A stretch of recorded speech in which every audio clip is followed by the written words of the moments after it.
انسان جو اپنے بیٹے کو وصیت کرتا ہے وہ اس کے تجربات کا نچوڑ ہوتی ہے اور کمال محبت کے ساتھ اس کی سراسر بھلائی مقصود ہوتی ہے، اور باپ وہ وصیت اپنے بیٹے کو کرتا ہے۔ اور یہاں وصیت کرنے سے قبل کتنے پیار بھرے انداز میں، یا بنیا، اے میرے پیارے بیٹے، احفظ انی اربعن و اربعن، میں تمہیں 4 چیزیں بیان کرتا ہوں اور 4 چیزیں اس کے ساتھ جڑی ہوئی ہیں، تو یہ 8 چیزیں تم یاد کر لو۔ لا یضرک ما عملت معہن، اگر یہ تیرے عمل کا حصہ بن جائیں تمہیں زندگی میں کبھی نقصان نہیں ہوگا، زندگی میں تم شر سے بچے رہو گے، برائی سے بچے رہو گے، نقصان سے بچے رہو گے، تمہارا باطن تمہارا ظاہر اچھا رہے گا اگر ان 4 چیزوں کو 4 چیزوں کے ساتھ جوڑ کر کے اپنے عمل کا حصہ بنا لو۔ فرمایا ان اغنى الغنى العقل، سب سے بڑا غنا، سب سے بڑی دولت مندی، سب سے بڑی ثروت عقل ہے۔ اگر کسی کو عقل کا رزق دیا گیا ہے تو وہ سب سے بڑا دولت مند ہے۔ اگر اس کے پاس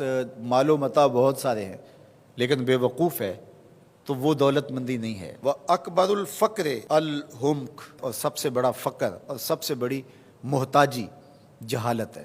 سب سے بڑی دولت مندی عقل ہے، اور سب سے بڑی غربت، سب سے بڑی غریبی اور سب سے بڑا فقر اور محتاجی بے وقوفی ہے۔ وَأَوْحَشَ الْوَحْشَةُ الْعُجْبُ، اور سب سے بڑی وحشت تنہائی عجب ہے، خود پسندی ہے، اپنے آپ کو دیکھنا کہ میں بہت کچھ ہوں۔ جو شخص اپنے آپ کو دیکھتا رہتا ہے اور وقت اپنے آپ کو ہی لوگوں کے سامنے پیش کرتا رہتا ہے بنا سنوار کے، وہ تنہا ہو جاتا ہے۔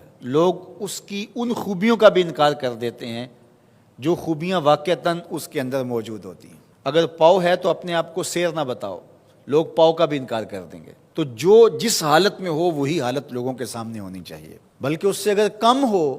شیخ سعدی نے ایک بڑی خوبصورت بات لکھی کہ تم برے ہو لوگ تجھے نیک سمجھیں یہ بری بات ہے، لیکن تم نیک ہو اور لوگ تجھے برا سمجھیں تو کوئی فرق نہیں پڑتا، تم اللہ کی نظر میں نیک ہو۔ اس لیے تم اگر سیر ہو اور لوگ تمہیں پاؤ سمجھے تو کوئی فرق نہیں پڑتا، لیکن اگر تم اپنے آپ کو پیش کر رہے ہو تو لوگ تمہاری اس حیثیت کا بھی انکار کر دیں گے جو تمہیں حاصل ہے۔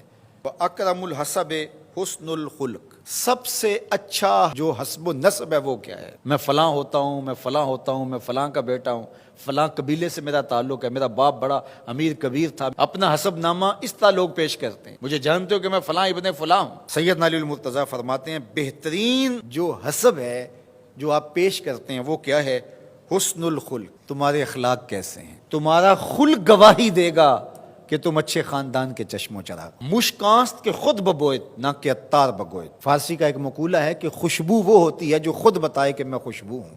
خوشبو بیچنے والا بتاتا پھر ذرا سونگ کے دیکھیے یہ بڑی اچھی خوشبو ہے، ذرا سونگیے، کہا یہ بتانے کی ضرورت نہیں۔ حضرت علی المرتضیٰ فرماتے ہیں تمہارے خلق کی خوشبو سے لوگ سمجھ جائیں گے یہ کون ہے، تمہارے اخلاق اتنے اچھے ہوں کہ لوگ پہچان جائے تم کون ہے۔ تو بہترین حسب و نسب کیا ہے؟ اپنے بیٹے حضرت امام حسن رضی اللہ تعالیٰ عنہ کو بتا رہے ہیں، مجھے بتائیے امام حسن سے بہتر نسب اور حسب کس کا ہو سکتا ہے؟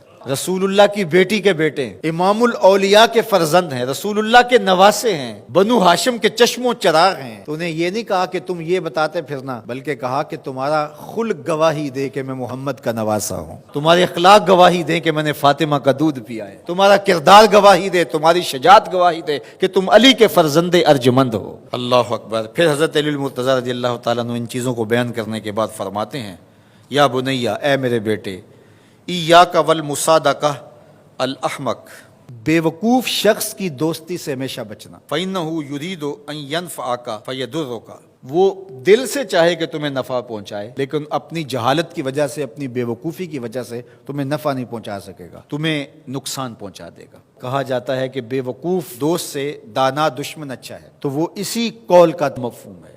آپ نے اپنے بیٹے حسن کو یہ نصیحت کی، یہ نصیحت پلے باندھنے، اور کبھی بھی جاہل اور بے وقوف سے دوستی نہ رکھیں، اس سے رویہ اچھا رکھیں، سلوک اچھا کریں، اس کے لیے خیر کا ذریعہ بنیں۔ آپ یہ مطلب نہیں کہ بے وقوف کو آپ سلام بھی نہ کریں، لیکن دوستی اعتماد آپ اس پہ نہیں کر سکتے۔ وَإِيَّاكَ وَمُصَادِقَةَ الْبَخِيلِ، اور بخیل سے کبھی بھی دوستی نہ لگانا۔ فَإِنَّهُ يَبْعُدُ عَنْكَ أَحْوَجَ مَا تَكُونُ إِلَيْهِ، اس لیے کہ جب تجھے انتہائی ضرورت کا وقت آئے گا تو وہ تجھ سے دور ہٹ جائے گا، اور تو اس پہ توقع لگائے ہوئے ہوگا کہ میرا دوست ہے اور اوکھے ویلے میرے کام آئے گا، لیکن اوکھے ویلے وہ کام نہیں آئے گا۔ تو بخیل سے دوستی کا رب نہیں رکھنا۔ وَإِيَّاكَ وَمُصَادَقَةَ الْفَاجِرِ، بدکار شخص سے کبھی دوستی نہ رکھ، برے شخص سے کبھی دوستی کا رشتہ نہ جوڑنا۔